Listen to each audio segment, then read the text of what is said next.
Hello everyone, welcome to my channel logic Pathshala. तो start करते हैं आज की वीडियो, जिसमें हम पढ़ेंगे 18 ऑफ मई 2020 के कुछ इंपॉर्टेंट करंट अफेयर्स के क्वेश्चन।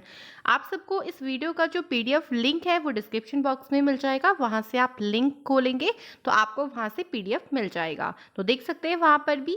एंड अगर लास्ट में के जिन लोगों ने करंट अफेयर्स के क्वेश्चन नहीं देखे हो तो आप प्लेलिस्ट भी चेक कर सकते हैं। हर मंथ की प्लेलिस्ट अलग अलग बनाई जा रही है एंड डिस्क्रिप्शन बॉक्स में लिंक भी मिल जाएगा प्लेलिस्ट का, आप वहां से भी चेक कर सकते हैं। सो अगर आपको वीडियो पसंद आए एंड जो लोग हमारे चैनल से नए जुड़े हैं वो चैनल को प्लीज सब्सक्राइब करें, वीडियो को लाइक करें, ज़्यादा से ज़्यादा शेयर करें।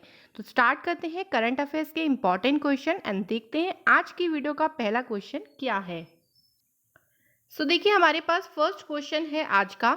पद्म भूषण से सम्मानित प्रोफेसर अनी सुज्जमन का निधन हुआ है, वह एक प्रसिद्ध क्या है?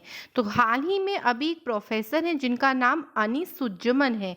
ये पद्म भूषण से सम्मानित हैं, लेकिन ये बताना है कि ये प्रसिद्ध क्या है। तो ये थे प्रसिद्ध लेखक, इनका ऑप्शन है ए ऑप्शन बिल्कुल सही है इस क्वेश्चन का। इनका जो निधन हुआ है ये ढाका में इनका निधन हुआ है, पाकिस्तान में है, अफगानिस्तान की कैपिटल ढाका है, सॉरी। तो वहाँ पे इनका निधन हुआ है। 2012 में बांग्ला अकादमी के अध्यक्ष बने थे और ये एक प्रसिद्ध स्वतंत्रता सेनानी भी थे। इसके अलावा इनके बारे में अगर मैं आपको एक और बात बताना चाहूँगी, पाकिस्तान के खिलाफ जो भाषा आंदोलन हुआ था उस आंदोलन में भी इन्होंने काफ़ी बढ़ चढ़ कर भाग लिया था। यहाँ पे एक बात हुई कि भाई ये पद्म भूषण से सम्मानित थे, तो क्वेश्चन आपसे इस तरीके से भी एग्जाम में बन सकता है कि जो हाल ही में प्रोफेसर अन्नी सुज्जमन का निधन हुआ था, इन्हें कब पद्म भूषण से सम्मानित किया गया था। तो क्वेश्चन ऐसे भी बन सकता है, तो इसमें ये भी जान लीजिए पद्म भूषण से इन्हें सम्मानित किया गया था 2014 में। ये भी इम्पॉर्टेंट ही है, इसलिए मैंने आपको यहाँ पर ये डिस्कस किया है। तो याद रखना ये प्रमुख लेखक थे और 2014 में इन्हें पद्म भूषण से सम्मानित किया गया था। सेकेंड क्वेश्चन देखते हैं आज की वीडियो का क्या है एंड वीडियो देखिए शुरू से अंत तक पूरा देखिए। लास्ट में एक क्वेश्चन भी होता है जो आप सभी को उसका आंसर मुझे कमेंट बॉक्स में बताना है एंड पीडीएफ का लिंक श्योर आपको रोज अब मिलेगा, डिस्क्रिप्शन बॉक्स में आप चेक कर सकते हैं। तो सेकेंड क्वेश्चन है, किस राज्य की पुलिस ने thermal corona combat head gear नामक नया उपकरण लॉन्च किया है? तो इसे लॉन्च किया है हाल ही में दिल्ली गवर्नमेंट के द्वारा। देखिए ये क्या है, एक तरीके का जैसे सिर पे हम हेलमेट लगाते हैं ना, आप जैसे हेलमेट लगाते हो उसी तरीके का आप सोच लीजिए कि भाई एक जैसे मान लीजिए इंसान है तो उसके जो फेस है ना उसको इस तरीके से कवर करेगा। तो वो क्या होगा, जो भी वो कोविड पेशेंट का जैसे चेकअप करते हैं उनका थर्मल स्क्रीनिंग की जाती है, उनका टेम्परेचर नापा जाता है, तो ज़्यादा पास में उनके ना आ पाए संपर्क में तो 10 से 15 मीटर की दूरी पर ये जो खड़े व्यक्ति का है तापमान रिकॉर्ड करने में मदद करेगा। तो इससे क्या होगा, जो हम बात करें स्वास्थ्य कर्मचारी हैं उनको मदद मिलेगी बहुत ज़्यादा, ताकि वो कोरोना के संक्रमण से बच सकेंगे। तो अभी हाल ही में दिल्ली गवर्नमेंट के द्वारा इसे लॉन्च किया गया है। इसके अलावा मैं आपको यहाँ पे एक और नई इन्फॉर्मेशन देना चाहूँगी। दिल्ली गवर्नमेंट ने इसके अलावा एक थर्मल कोरोना कॉम्बैट ड्रोन भी बनाया है। क्या बनाया है? ड्रोन बनाया है। आपने ड्रोन तो बहुत जगह देखा होगा, काफ़ी ज़्यादा यूज़ भी किया जाता है। आपने शादी वगैरह में भी देखा होगा कि हवा में उड़ता रहता है, उसको हम चलाते हैं, रिमोट के थ्रू चलाया जाता है, उसमें कैमरास भी लगे होते हैं। तो इस ड्रोन में भी कैमरा लगा है, लाउड स्पीकर लगा है। ये क्या काम करेगा, पुलिस कर्मियों के वास्तविक छवि को देखने में मदद करेगा कि जो पुलिस काम कर रही है वो किस तरीके से काम करे, लोगों की मदद कर भी रही है नहीं कर रही है, फिर दिखावा कर रही है। तो पूरा ये ड्रोन की मदद से जो है वो पता लगाया जाएगा। तो ये दोनों चीज़ ध्यान रखनी है, एक तो ये हेड गियर ध्यान रखना है और एक ये थर्मल कोरोना कॉम्बैट ड्रोन भी दिल्ली गवर्नमेंट के द्वारा ही लॉन्च किया गया है। दोनों चीज़ें ध्यान रखनी है। मैंने आपको इसलिए इस क्वेश्चन में ही दो चीज़ें बता दी। थर्ड क्वेश्चन देखें क्या है, किस बैंक ने पश्चिम बंगाल में सिंचाई सेवाओं के सुधार के लिए 145 मिलियन अमेरिकी डॉलर देने की घोषणा की है? तो हाल ही में AIIB, यानी ऑप्शन इसका डी बिल्कुल राइट आंसर है, तो पश्चिम बंगाल में सिंचाई जो सेवाएं हैं उसको सुधारने के लिए AIIB बैंक ने 145 मिलियन अमेरिकी डॉलर देने की घोषणा की है। तो ये इसके अलावा मैं आपको एक जानकारी और दूं तो पश्चिम बंगाल के दामोदर घाटी पर केंद्रित इस परियोजना का जो लाभ होगा वो लगभग 2.7 मिलियन किसानों को मिलेगा। तो काफ़ी ज़्यादा ये जो परियोजना है ये बहुत मदद करेगी किसानों को। तो ये दी थी AII बैंक ने ये घोषणा करी है देने के लिए। तो अब बात करें AIIB की, तो इसकी फुल फॉर्म आपको ध्यान रखनी बहुत ज़रूरी है क्योंकि फुल फॉर्म काफ़ी ज़्यादा एग्जाम में भी आ जाती हैं कभी कभी। इसकी फुल फॉर्म है एशियन इंफ्रास्ट्रक्चर एंड फिर से आई दोबारा है इन्वेस्टमेंट बैंक, ये इसकी फुल फॉर्म है। इसका जो हेडक्वार्टर है बीजिंग चाइना में है। चाइना में बीजिंग जगह आजकल तो बहुत ज़्यादा चाइना फेमस हो रहा है वैसे भी, तो चाइना में जो बीजिंग जगह है वहाँ इसका हेडक्वार्टर है। अब यहाँ पे बात हुई है पश्चिम बंगाल की, तो ये इसके बारे में भी थोड़ा सा डिस्कस कर लेते हैं। देखिए पश्चिम बंगाल की जो राजधानी है ये कोलकाता है। कोलकाता से क्वेश्चन ये भी आ जाता है कि कोलकाता किस नदी के किनारे है। तो ध्यान रखना कोलकाता जो है वो हुगली नदी के किनारे है। पश्चिम बंगाल की जो CM है उनका नाम है ममता बनर्जी और पश्चिम बंगाल के गवर्नर का नाम है जगदीप धनखड़। तो काफ़ी देखिए मैं आपको बार बार रिपीट करती हूँ, बार बार आपको CM बताने का काम करती हूँ। तो ये क्यों बार बार CM और आपको कैपिटल बताई जाती है, क्योंकि इम्पॉर्टेंट है, क्योंकि एग्जाम में आपको कभी भी कुछ भी पूछा जा सकता है। तो कोई चीज़ मत छोड़िए जिससे आपके नंबर जो हैं वो कम हो सके। हर चीज़ की तैयारी रखिए, एडवांस रहिए थोड़ा सा, क्योंकि आजकल तो एग्जामिनर एडवांस ही हो गए हैं, क्वेश्चन पूछ रहे हैं अलग अलग तरीके से। तो उसी हिसाब से अपनी मेंटालिटी को पहले से ही एडवांस रखना पड़ेगा। तो देखिए यहाँ पे मैं आपको एक और बात बताती हूँ। अभी लास्ट वीडियो में मैंने आपको पश्चिम बंगाल से रिलेटेड एक योजना बताई थी, तो आप एक बार खुद उस योजना को ध्यान रखें। क्या नाम था उसका नाम था मातृ स्मृति। ये योजना बताई थी और ये योजना का उद्देश्य क्या था कि 6 जिलों की लगभग 50,000 एकड़ बंजर भूमि को इस्तेमाल किया जाएगा और जो उद्योग है वहाँ के, जैसे मछली पालन हो गया, बागवानी हो गया, उसमें स्थानीय लोगों को जोड़ा जाएगा ताकि उनको इनकम का साधन भी मिल सके। तो ये इस तरीके से ही रिलेट करके पढ़े कि पश्चिम बंगाल में और क्या क्या हुआ था।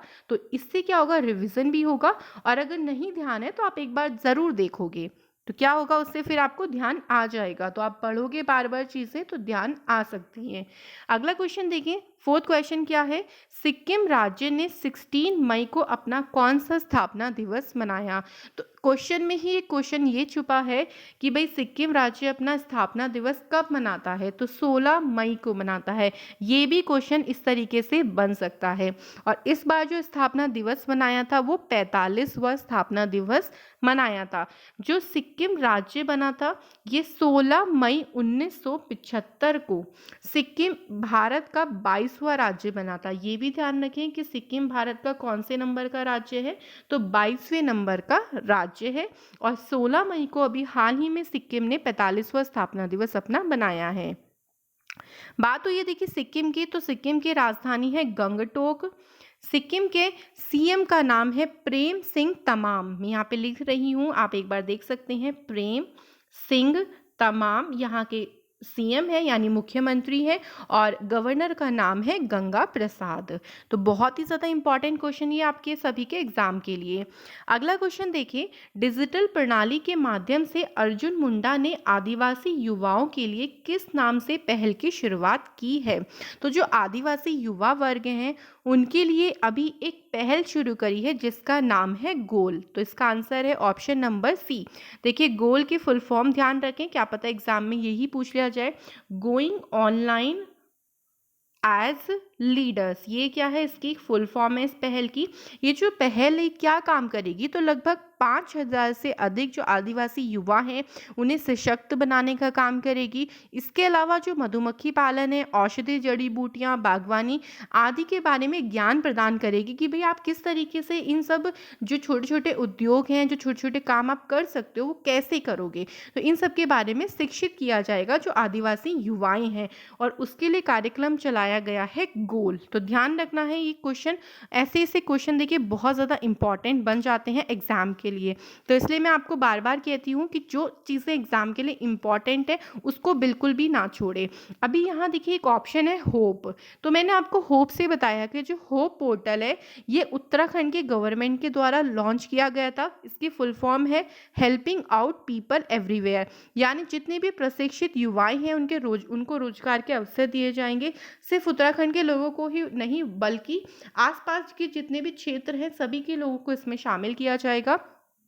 तो ये जो पोर्टल है किसने लॉन्च किया था? ये पोर्टल लॉन्च किया था उत्तराखंड के गवर्नमेंट के द्वारा। तो इस तरीके से ऑप्शन में ही देखिए एक और क्वेश्चन था, तो मैंने आपको यहाँ पे डिस्कस कर दिया। नेक्स्ट क्वेश्चन देखिए, अगला क्वेश्चन 6 में क्या है, राष्ट्रीय डेंगू दिवस कब मनाया गया? तो हाल ही में 16 मई को, ऑप्शन नंबर बी बिल्कुल राइट आंसर है, 16 मई को डेंगू दिवस मनाया गया था। डेंगू देखिए एक डेंगू जो है बुखार होता है एडीज नामक मच्छर से, यानी डेंगू एक डिसीज का नाम है जो एडीज नामक एक मादा मच्छर है उसके काटने से होता है। और इसी बीमारी के बारे में जागरूकता फैलाने के लिए इस दिवस को मनाया जाता है, ताकि लोगों को पता चल सके कि भाई इसकी रोकथाम कैसे करनी चाहिए, अगर डेंगू किसी को हो जाता है तो उपचार क्या क्या करना चाहिए। तो इस सब के बारे में जागरूक किया जाता है। तो इम्पॉर्टेंट जितने भी दिवस होंगे लास्ट एक वीडियो बना दी जाएगी मई के लास्ट वाले दिन पे, तो आपको वहाँ पे पूरे मई के जो इम्पॉर्टेंट डेज हैं वो आपको वहाँ पे कवर करा दिए जाएंगे। 7 क्वेश्चन देखिए, मई 2020 में किस देश के राष्ट्रपति ने यह घोषणा की है कि वह भारत को वेंटिलेटर दान करेगा? क्योंकि देखिए कोविड की वजह से ना पहले से ही तैयारियां रखनी पड़ेंगी, बिकॉज भारत में ना जनसंख्या बहुत ज़्यादा है और वेंटिलेटर्स की बहुत कम है, मतलब एक तरीके से आप कह लीजिए वेंटिलेटर्स बहुत कम है। तो अभी हाल ही में अमेरिका ने यह घोषणा करी है कि वह भारत को वेंटिलेटर देगा, यानी जैसे पहले भारत ने अमेरिका की मदद करी थी, लगभग अमेरिका को 50 मिलियन हाइड्रोक्सी क्लोरोक्वाइन दवाई दी थी, तो अमेरिका भी अब भारत की मदद कर रहा है वेंटिलेटर देके। क्योंकि देखिए कोविड का संक्रमण इतना ज़्यादा विश्व भर में फैल गया है कि सभी देशों को एक दूसरे की मदद करनी होगी, तभी इस संकट से निपटा जा सकता है। तो ध्यान रखना है कि अमेरिका ने ये वादा किया, मतलब घोषणा करी है जो अमेरिका के राष्ट्रपति डोनाल्ड ट्रंप है कि वो भारत को वेंटिलेटर दान करेंगे। आगे चलते हैं 8 क्वेश्चन पे, देखें क्या है, किस राज्य में आत्मनिर्भर गुजरात सहयोग योजना का शुभारंभ किया गया है? तो नाम से ही तो आपको पता चल गया होगा गुजरात आ रहा है, तो ऑब्वियसली ये गुजरात की गवर्नमेंट ने ही इसको शुरू किया है। और देखिए इसका मेन उद्देश्य क्या होगा, ये ब्याज सब्सिडी देगा और लगभग 1 लाख रुपए तक का इसमें लोन प्रदान किया जाएगा। और ये शुरू किया है गुजरात की गवर्नमेंट ने। बात हुई गुजरात की, तो गुजरात की कैपिटल गांधीनगर है, गुजरात के सीएम का नाम विजय रूपाणी है और गवर्नर का नाम आचार्य देवव्रत है। इसके अलावा गुजरात के 2 नेशनल पार्क बहुत ज़्यादा इंपॉर्टेंट है। फर्स्ट जो है गिरवन नेशनल पार्क, जिसमें एशियाई शेरों के लिए काफ़ी प्रसिद्ध है। दूसरा नेशनल पार्क जो है वो डेजर्ट वाइल्ड लाइफ सेंचुरी है, ये भी काफ़ी ज़्यादा पूछा जाता है, तो ये 2 जो है वो आप ज़रूर ध्यान रखें, गिरवन नेशनल पार्क और desert wildlife sanctuary. Next question देखिए, 9 क्वेश्चन क्या है, हाल ही में WWF इंडिया ने अपने पर्यावरण शिक्षा कार्यक्रम का ब्रांड एम्बेसडर किसे बनाया है? ये क्वेश्चन देखिए सिर्फ रिवीजन के लिए रखा गया है, क्योंकि क्वेश्चन मैं आपको पहले बता चुकी हूँ। आई होप सो सभी ने अगर पढ़ा होगा तो इस क्वेश्चन का आंसर सभी को आता होगा। WWF इंडिया ने अपने पर्यावरण शिक्षा कार्यक्रम का जो ब्रांड एम्बेसडर बनाया है वो विश्वनाथ आनंद को बनाया है। मास्टरमाइंड कहते हैं इन्हें, शतरंज के प्लेयर थे ये, और राजीव गांधी खेल रत्न पुरस्कार पाने वाले भी ये पहले खिलाड़ी थे। तो ध्यान रखना है विश्वनाथ आनंद को WWF। अब यहाँ पे WWF की फुल फॉर्म भी आपको ध्यान रखनी है, बहुत बार एग्जाम में इसकी फुल फॉर्म पूछी गई है। तो ये फुल फॉर्म है world wild life fund for nature भी हो सकता है, and world wild life fund, इतना भी आपको आ सकता है। ये WWF लड़ाई वाला नहीं है, ये पर्यावरण पे एक संस्था है जो पर्यावरण के बारे में जो है वो ध्यान रखती है।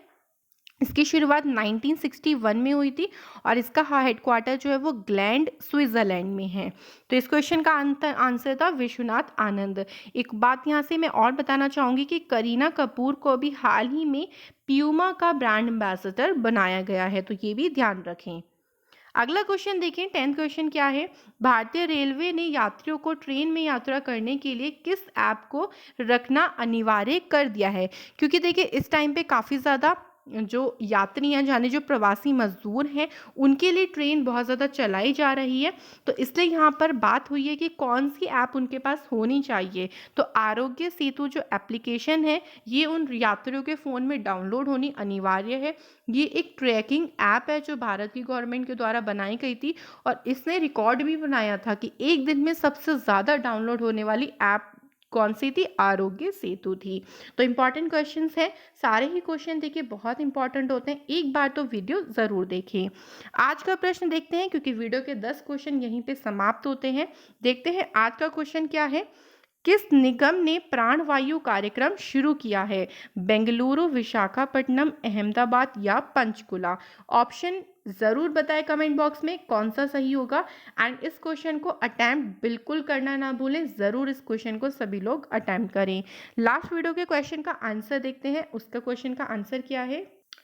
लास्ट वीडियो में आपसे एक क्वेश्चन पूछा गया था, किस राज्य सरकार ने सभी सरकारी कर्मचारियों के स्थानांतरण पर रोक लगाई है? यानी जो ट्रांसफ़र होता है गवर्नमेंट जो कर्मचारी हैं उनका, उसके ट्रांसफ़र पर रोक लगा दी है। तो ये करा है उत्तर प्रदेश की गवर्नमेंट के द्वारा, क्योंकि जिनका भी हाल ही में अगर मान लीजिए किसी का ट्रांसफ़र होने भी वाला होगा एक जगह से दूसरी जगह पे, तो उनके ट्रांसफ़र पर रोक लगा दी है, वो भी कोविड-19 की वजह से। इस टाइम बहुत ज़्यादा कोविड का प्रकोप है, तो जो जहाँ पे है वहीं पे सुरक्षित रहना ज़्यादा उसका अनिवार्य है। इसके अलावा उत्तर प्रदेश ने जियोटेक कम्युनिटी किचन की स्थापना करने वाला भी पहला राज्य बना था। इसके अलावा उत्तर प्रदेश पहला राज्य बना था जिसने वर्चुअल अदालत की शुरुआत करी थी। प्रवासी राहत मित्र ऐप भी उत्तर प्रदेश के द्वारा शुरू कर हुई थी, और उत्तर प्रदेश ने आरोग्य सेतु ऐप को जो उनके इलाके में हॉटस्पॉट वाले इलाके हैं वहाँ पे अनिवार्य किया था। तो ये बाकी चीज़ें भी आपको ध्यान रखनी है, सिर्फ यही नहीं कि सिर्फ क्वेश्चन में जो पूछा गया है वही। अगर आंसर आपका उत्तर प्रदेश है तो उत्तर प्रदेश ने और क्या क्या लॉन्च किया है अभी हाल ही में, इस तरीके से याद रखेंगे तो कभी नहीं भूलेंगे करंट अफेयर्स। तो आज की वीडियो तो हमारी यहीं पे समाप्त होती है। आप मुझे अपना फीडबैक दे के ज़रूर जाएँ कि वीडियो कैसी लग रही है, एंड अगर किसी को कोई क्वेश्चन समझ में नहीं आया हो या उसे कोई क्वेश्चन पूछना हो तो वो नीचे कमेंट बॉक्स में मुझसे पूछ सकता है। बाकी इस वीडियो का जो PDF लिंक है वो डिस्क्रिप्शन बॉक्स में देखें, एंड वहाँ से आप इसे डाउनलोड कर सकते हैं। सो वीडियो लाइक करें, शेयर करें एंड सब्सक्राइब ज़रूर करें चैनल को। मिलते हैं नेक्स्ट वीडियो में नए दिन के करंट अफेयर्स के साथ। Thank you.